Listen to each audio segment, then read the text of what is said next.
오늘은 하나님을 안다는 것이라는 제목으로 말씀을 나누고자 합니다. 최근에 K-팝과 K-컬처의 선두주자에 서 있는 가수 지드래곤이 새 앨범을 출시하였습니다. 아마 여러분들은 오직 말씀과 기도에 전무하기 때문에 세상이 어떻게 돌아가는지는 나는 상관없다 생각을 하실 것 같은데, 저는 이제 방송하고 신문을 보다 보니까 지드래곤, GD가 새 앨범을 냈다라고 하는 것을 보게 되었습니다. 제가 지드래곤의 팬이어서 이렇게 본 것이 아니고요, 그가 낸 그 새 앨범 타이틀이 이렇게 눈에 들어왔기 때문에 인상 깊게 남았습니다. 그가 낸 그 새 앨범의 타이틀 제목이 위버맨시입니다. 이 위버맨시, 이렇게 쓰는 것인데요, 저게 독일어입니다. 독일어로 위버맨시는 넘어서는 사람이라는 뜻이고요, 영어로는 비욘드 맨이라고 하는 뜻입니다. 아마 타이틀을 이렇게 정한 것은 기존의 자신을 넘어서서 새로운 음악을 만들고 그것을 즐기는 사람이 되고자 하는 마음을 반영해서 이렇게 결정하였다라고 저는 생각하였습니다. 왜냐하면 이 앨범에 쓰인 이 위버맨시라고 하는 것은 철학자 니체가 사용하고 있는 단어이기 때문입니다. 니체는 사람은 자신을 극복하여 새로운 가치를 창조하고 즐기는 초인이 되어야 한다라고 하는 의미로 이 단어를 사용하고 있습니다. 그리고 그 변화의 단계를 우리가 잘 알고 있는 세 단계, 낙타, 사자, 어린아이, 그 단계를 통해서 풀어주고 설명을 해주고 있습니다. 여기서 낙타의 단계는 정해진 진리에 순응하며 따라가는 사람을 뜻합니다. 그러니까 세상을 살아가면서 정해진 그 순리와 기준에 따라서 순응하는 사람을 낙타의 단계다라고 이야기를 합니다.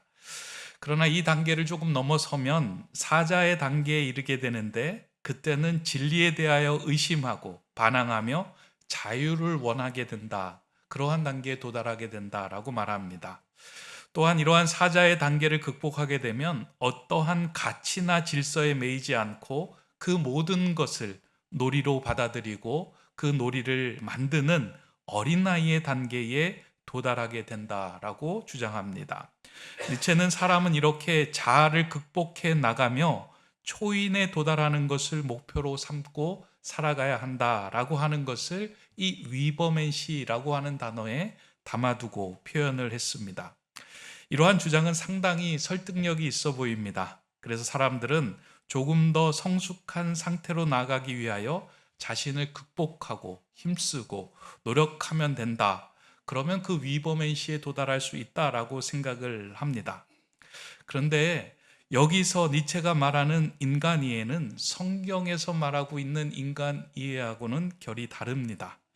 성경은 사람은 스스로 자신을 극복하여 넘어설 수 있는 존재가 아니다라고 말합니다. 우리의 존재가 거듭나서 새로운 존재로 나아갈 수 있는 그 힘과 능력은 우리에게 있는 것이 아니라 하늘에 속한 존재를 만날 때에만 우리가 새로운 존재로 거듭나고 새로운 존재의 삶을 살아갈 수 있다라고 이야기합니다. 인생의 진리이신 하나님과 그분의 말씀 안에서만 우리는 새로운 존재인 초인, 위버맨시가 될 수 있다. 다시 말해서 예수님처럼 살아갈 수 있다라고 성경은 말합니다. 그 이유는 하나님께서 창조하신 사람은 영적인 존재이기 때문입니다.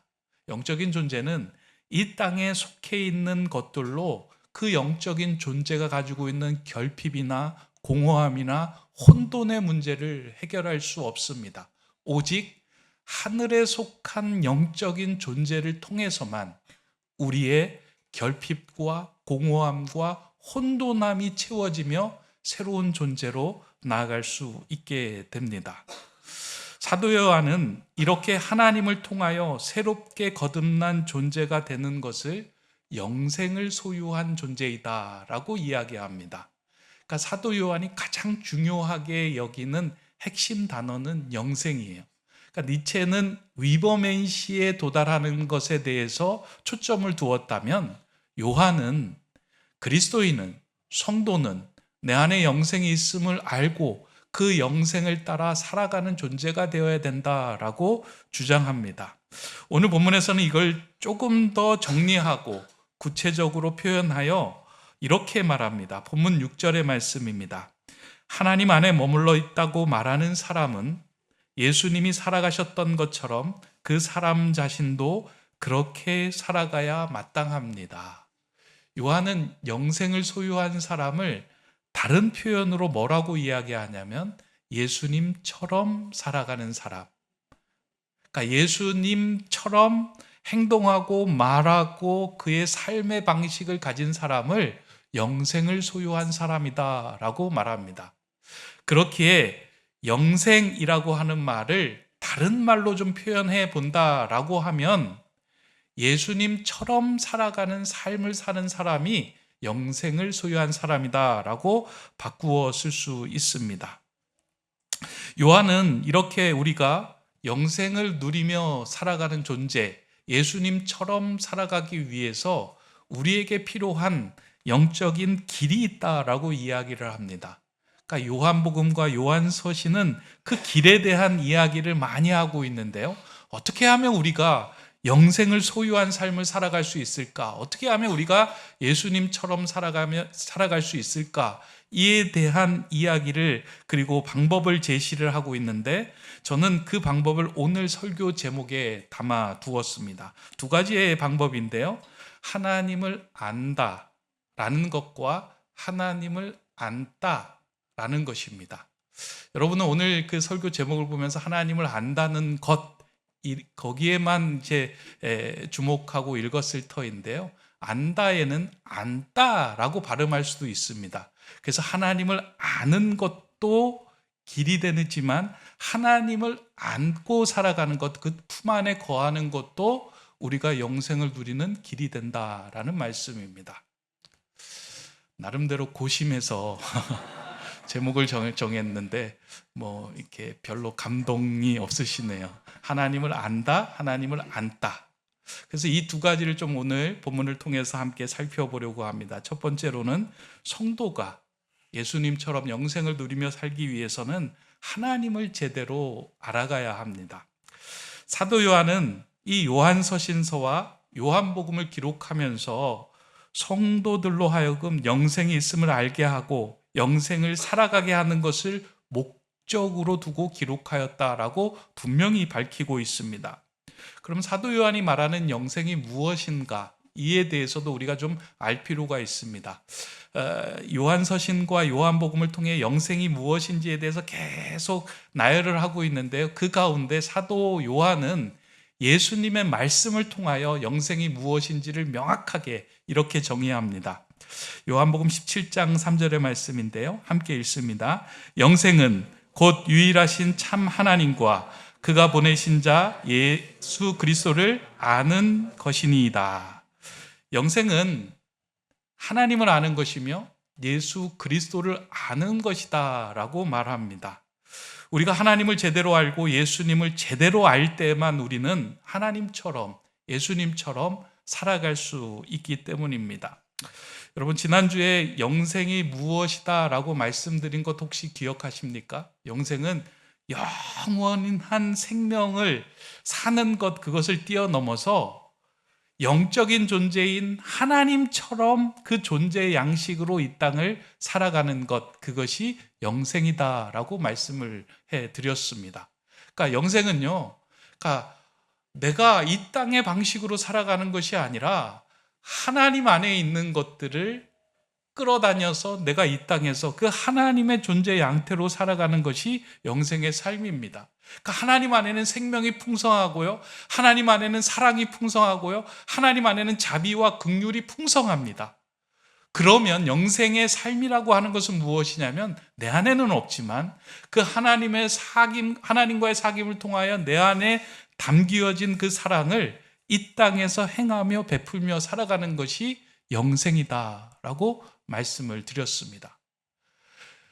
하나님의 존재의 양식대로 잘 살아가기 위해서 필요한 것이 무엇이냐면 하나님이 누구신지, 하나님이 어떠한 분이신지, 예수님이 누구신지, 예수님이 어떠한 분이신지를 아는 건 너무 필요한 일입니다. 그러니까 예수님을 알면 알아갈수록 우리의 삶 속에서 하나님처럼 예수님처럼 살아갈 수 있는 힘과 능력이 생기는 것입니다. 그래서 성경은 하나님을 힘써하라, 예수 그리스도를 믿고 아는 것이 영생에 이르는 것이다 라고 계속해서 강조하고 주장하고 있습니다. 그러니까 이게 추상적인 것이 아니고요, 아주 구체적인 거예요. 우리가 상대방을 알면 알수록 그 사람과 사귐을 통하여 그 사람에 맞는 방식을 우리가 행하고 또 적용하며 살아가는 것처럼 하나님을 알면 알수록 그 하나님의 합한 삶을 우리가 살아낼 수 있습니다. 오늘 성경을 읽어보면 요한은 예수님이 누구인지를 설명하면서 먼저 예수님이 죄의 문제를 해결해 주시는 분이다라고 이렇게 소개를 합니다. 그러니까 영생은 하나님의 존재 양식을 따라 살아가는 삶인데, 그 존재 양식을 따라서 살아가지 못하도록 하는 것이 무엇이냐? 그것은 죄이다. 그런데 그 죄의 모든 문제는 예수 안에서 해결될 수 있다. 예수는 그 문제를 해결해 주시는 분이다. 너희가 이것을 알라라고 말씀합니다. 그게 오늘 읽은 본문 1절 2절의 말씀입니다. 다시 한번 제가 읽어드립니다. 나의 자녀 여러분, 이것을 내가 여러분에게 써보내는 것은 여러분이 죄를 짓지 않도록 하려는 것입니다. 그러나 누군가 죄를 짓는다면 우리에게는 아버지 앞에 나서서 도와주시는 분이 계십니다. 곧 의로우신 예수 그리스도이십니다. 그분 자신이 우리의 여러 죄를 덮어주는 희생제물, 화목제물이십니다. 우리의 죄뿐만 아니라 온 세상의 죄도 덮어주십니다. 요한은 예수님이 죄의 문제를 해결해 주시는 분이다. 그러니 너희가 죄의 발목에 사로잡혀서 하나님과의 사귐만으로 들어오지 못하는 그런 일들을 이야기하거나 그런 자리에 주저앉지 마라 라고 얘기합니다. 요한이 이렇게 이야기하는 이유는 요한 공동체 안에는 죄의 발목에 잡혀있는 두 부류가 있었기 때문입니다. 한 부류는 죄에 대하여 과도한 긴장감 속에 살아가던 사람들입니다. 그러니까 모든 것들을, 시선들을 저거에 죄일까 아닐까의 시선으로 바라보는 거예요. 그러니까 자기가 행동하는 것도 이게 죄가 될까 아닐까에 대해서 계속 그것만 바라보며 살아가는 사람입니다. 이런 걸 율법주의다라고 이야기하잖아요. 그러니까 율법주의에 갇혀 있을 때는, 그것에 발목이 잡혀 있을 때는 하나님이 이 땅을 살아가면서 행하셨던 그 사랑과 긍휼과 자비를 행할 수 없게 되는 거예요. 왜냐하면 판단하고 그 기준에 머물러 있어야 되기 때문에. 그러다 보니까 무엇인가 성경에서 이야기하는 동성애가 죄입니다 라고 이야기를 하면 동성애는 죄야 라고 하고 판단하고 기준하고 거기에만 머물러 있는 거예요. 그러다 보니까 이 문제로 인하여 아파하고 힘들어하는 사람에 대해서는 그건 죄니까 괜찮아, 뭐 우리는 거기에 관심을 둘 필요가 없어 라고 과도하게 긴장감 속에 살아가며 하나님의 사랑을 흘려보내지 못한 부류가 있다는 거예요. 죄는 죄이지만 품고 사랑하고 다시금 회복할 수 있도록 만들어주는 그 하나님의 큰 사랑을 행하지 못하게 된다라는 겁니다. 또 한 부류는 이들과 반대편에 서 있는 사람들입니다. 죄에 대하여 과도한 방심 가운데 살아가는 사람입니다. 그러니까 요한 공동체에는 영지주의가 있었잖아요. 그 영지주의는 예수 그리스도의 제사함을 통해 우리는 온전히 깨끗하게 씻음을 받은 존재가 되었다라는 거예요. 이제는 우리는 죄하고는 무관한 존재가 되었다는 거예요. 과거의, 현재의, 미래의 죄까지 다 사함을 받았기 때문에 이제 우리는 더 이상 회개할 필요도 없고 이제는 죄에 대해서 걱정할 필요가 없다라고 주장을 하는 거예요. 그러다 보니까 이 사람들은 죄에 대해서 염려하지 않고 근심하지 않고 그냥 죄를 함부로 행하며 방종하는 삶을 살아가게 됩니다. 괜찮아, 우린 제사함 받은 사람들이야. 그러면서 그것에 대해서 무감각하게 둔하게 살아가는 자들이 있었던 겁니다. 이렇게 죄의 발목에 잡혀 있을 때 그들은 하나님과의 사귐 안에 들어서지 못하였던 것입니다. 그래서 그들을 향하여 죄에 대하여 너무 긴장하거나 방심하지 말라라고 이야기하며, 왜냐하면 이러한 긴장과 방심 속에서 살아가는 너희들을 향하여 이 모든 것들에 대해 진리를 말해줄 수 있는 대언자, 너희를 도와주시는 예수 그리스도가 있다라고 말하는 거예요. 오늘 우리가 읽은 본문에는 그냥 예수님을 도와주시는 이라고 기록이 되어 있지만, 개역 개정판에는 뭐라고 얘기하고 있어요? 대언자라고 이야기하고 있어요. 이건 헬라어로는 파라클레토스라고 이야기하는데, 파라는 곁에서, 클레토스는 말해주는 사람이에요.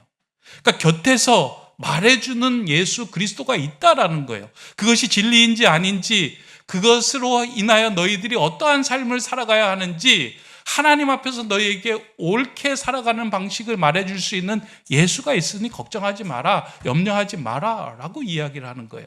중요한 건 죄의 문제가 아니라 하나님과의 사귐의 문제이다. 거기에 발목 붙들려 있지 마라, 하나님께로 나아가라 라고 이야기하시는 것입니다. 영생은 하나님의 존재 양식을 따라 사는 삶입니다. 하나님을 알고 예수님을 알아가는 것은 우리를 얽어매는 것이 아니라 그 진리로 인하여 자유케 되는 것입니다. 사랑하는 성도 여러분, 우리가 이 땅에서 진정한 평안과 기쁨과 만족을 누리고 싶다면 우리는 예수 그리스도를 제대로 알아가야 합니다. 하나님을 알아가야 합니다. 예수 안에 있는 진리, 하나님 안에 있는 그 사랑을 제대로 알 때 우리는 진정으로 내 안에 결핍과 공허함과 혼돈을 채워가며 하나님이 주시는 그 영생의 삶을 소유하고 누릴 수 있게 됩니다. 예수님이 우리의 삶 가운데 말하시도록 허용하는 삶, 그게 예수님을 아는 삶이며 예수님을 믿는 삶입니다. 여러분들 일상을 살아가잖아요. 그럴 때 예수님이 여러분에게 말씀하도록 여러분의 길을 열고 마음을 열고 허용하시기 바랍니다. 그럼 주님이 말씀하실 거예요. 이 길이 내가 가야 할 길이 아니다. 지금 이 길에서 너가 가야 할 길은 이 길이다 라고 우리에게 마음으로 분명히 말씀하실 겁니다. 그러한 주님의 말씀을 듣고 주님 말씀이 옳습니다 라고 동의하며, 그분이 파라클레토스, 곁에서 말하는 것을 인정하고 그분의 말씀에 동의하며 나가는 삶이 영생을 소유하는 삶입니다. 그래서 예수님을 아는 것, 하나님을 아는 게 너무 중요합니다.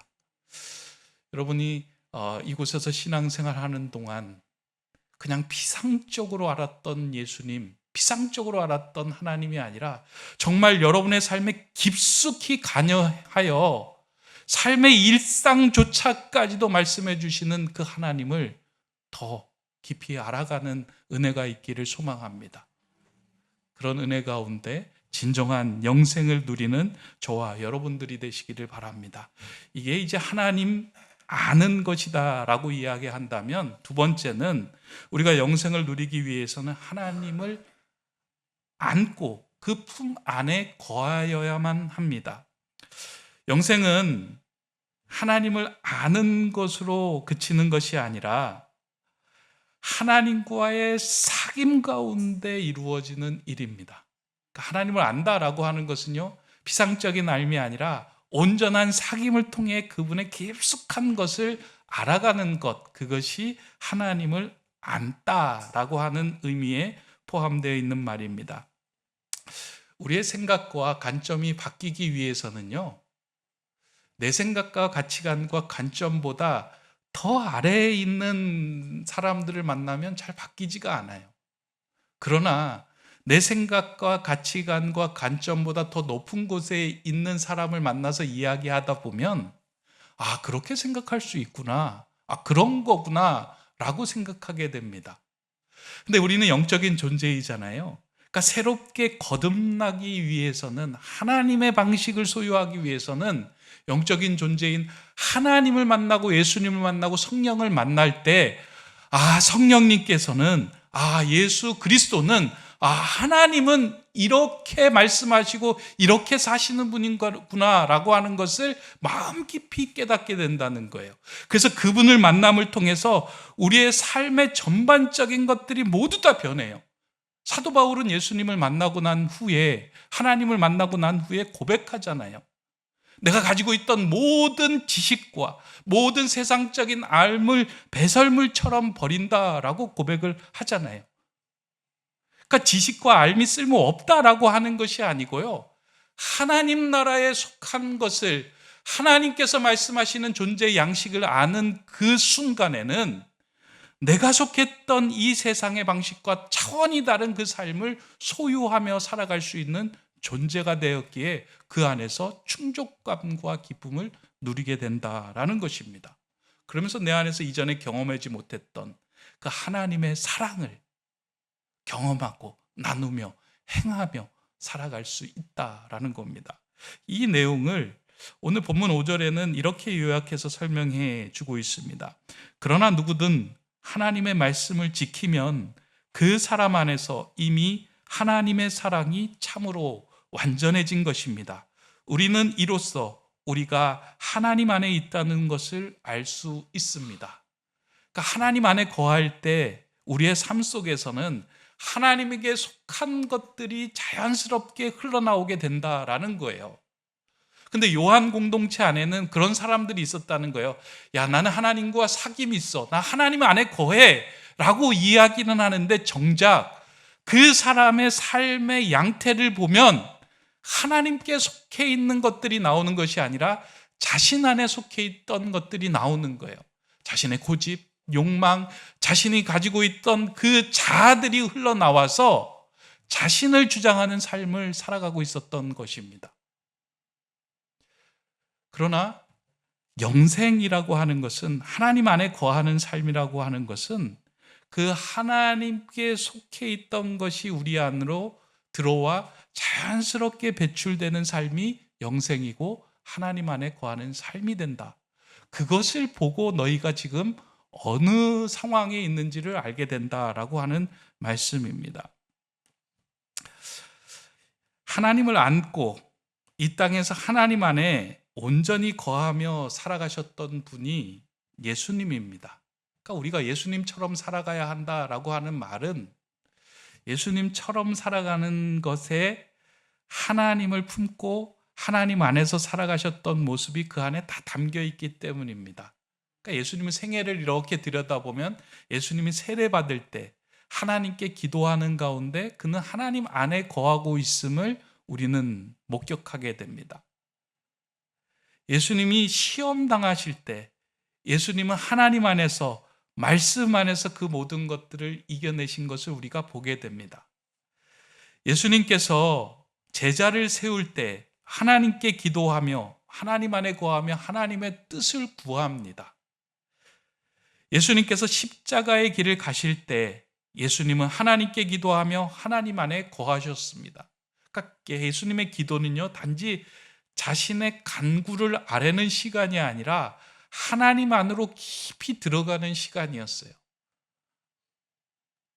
그러니까 예수님조차도, 영적인 존재인 예수님조차도, 하나님의 아들인 예수님조차도 하나님 안에 거하며 하나님의 뜻을 구하며 하나님 안에서 영생을 누리며 살아가셨다면, 오늘 우리가 영적인 존재로 지어진 우리가 영생을 누리며 살아가는 방법도 동일하게 그 예수님처럼 하나님 안에 거하며 하나님께 두 손을 내밀며 살아가야 한다라는 것입니다. 그래서 영생은 예수님처럼 사는 삶이다 라고 말할 수 있게 된 것입니다. 설교를 준비하면서 최근에 읽고 있었던 그 책의 한 대목이 오늘 본문 내용하고 이렇게 오버랩되면서 좀 이렇게 떠올랐습니다. 최근에 제가 읽고 있던 책이 이제 헨리 나우엔이 쓴 책인데, 유작입니다. 그러니까 죽고 난 사후에 기록된 책인데요. 이 책의 제목이 날다, 떨어지다, 붙잡다라고 하는 책입니다.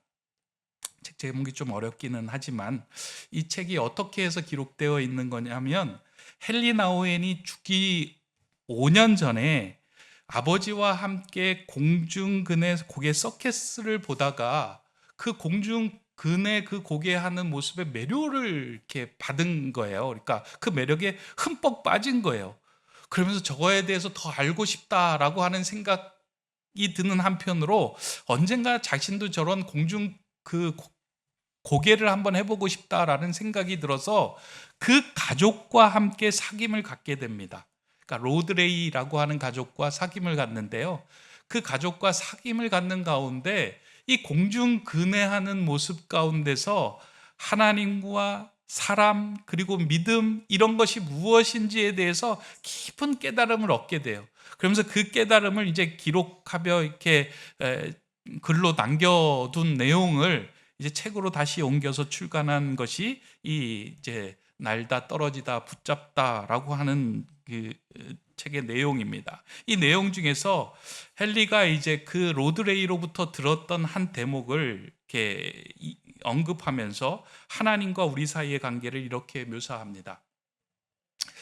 이제 공중근회 여러분들 서커스에서 아마 보신 분들이 있을 겁니다. 아니면 TV에서 보신 분들이 있을 터인데요. 공중근회는 이제 두 사람이 공중에 매달려 갖고 그네에서 왔다 갔다 하다가 이제 한 사람이 공중에서 그 그네에 손을 놓고 휙 제비를 돌다가 이 사람에게 가는 거 아니에요? 그래서 그 이제 사람을 이야기하기를 나는 사람, 한 사람은 나는 사람이라고 이야기하고 한 사람은 잡는 사람이다라고 이제 표현을 한다고 해요.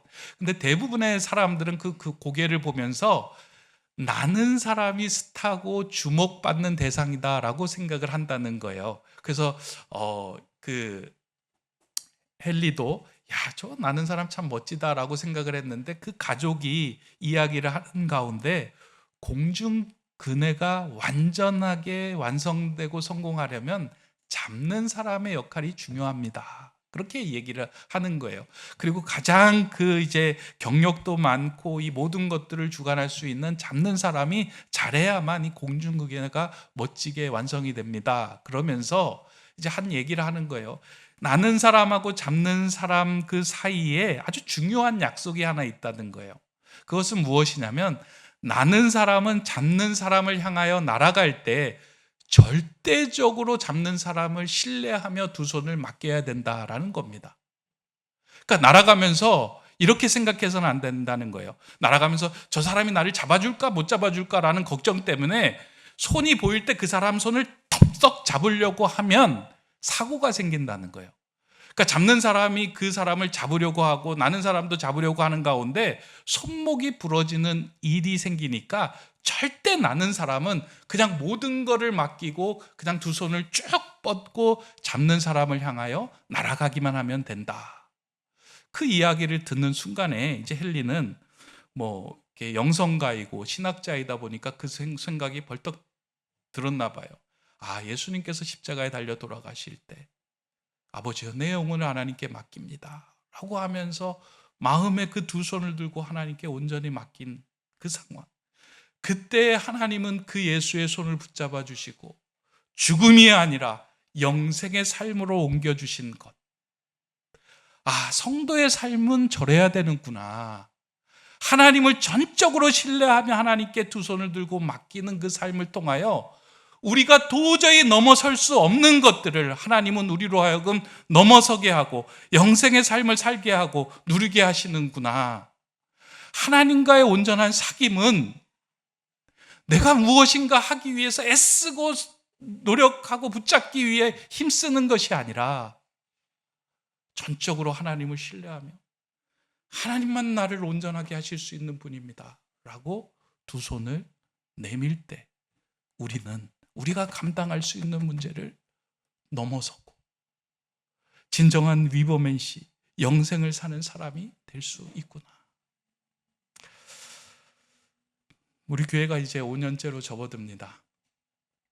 벌써 5년이 됐어요. 교회가 코로나 때 시작하면서 마음의 염려와 걱정과 좀 불안이 있었어요. 이 코로나 시기에 예배드리고 또 성도들이 함께 모여서 하나님이 원하시는 그런 공동체를 잘 세워갈 수 있을까? 그때 참 마음이 좀 이렇게 염려도 있고 걱정이 돼서 저희 집 앞에 왕숙천을 거닐면서 기도했던 기억이 있습니다. 그때 제가 이제 기도하면서 했던 것, 제가 한두 번 얘기를 드렸는데요. 사람이 있을 때는 좀 이렇게 쑥스러워서 못했는데, 사람이 없을 때 두 손을 들고 이렇게 가면서 하나님께 이 모든 것 맡깁니다. 제 손을 잡아주십시오라고 기도했어요. 그러다 사람이 오면 이렇게 박수도 치고 뭐 이렇게 갑자기 저 사람 두 손을 들고 가나 뭐 이렇게 생각할 때 그냥 그렇게 기도하면서 그 길을 한참 동안에 걸면서 이제 기도했던 적이 있어요. 근데 시간이 지나면서 보니까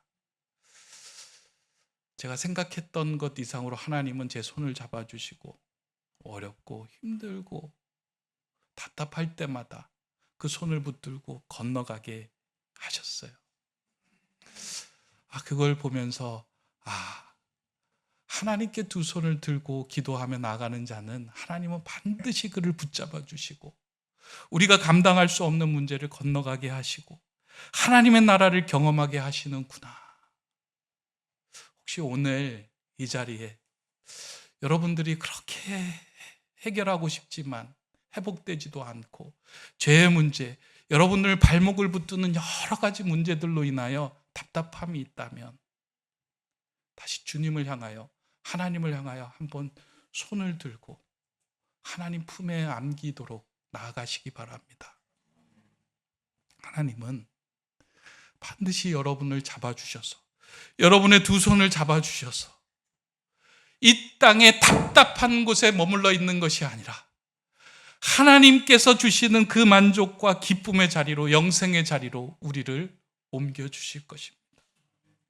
그 은혜를 누리며 살아가는 것이 하나님이 원하시는 그 기쁨의 삶이며 하나님과의 사귐의 자리이며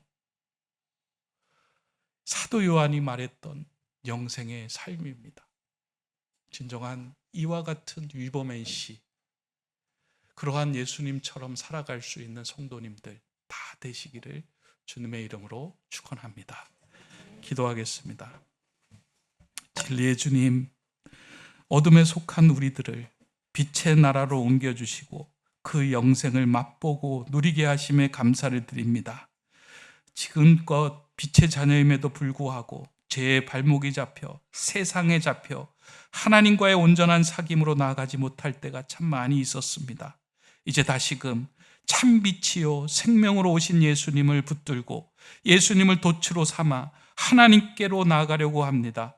하나님과의 사귐이 회복되게 하시고 하나님 말씀에 귀를 기울이며 예수님처럼 이 땅을 살아가게 하여 주시옵소서. 하나님께 온전히 내 인생을 맡김으로 이 땅에서 영생을 맛보며 소유하며 누리는 주님의 자녀들 다 되게 하여 주시옵소서. 영원한 생명으로 오신 우리 주 예수 그리스도의 이름으로 기도드립니다. 아멘.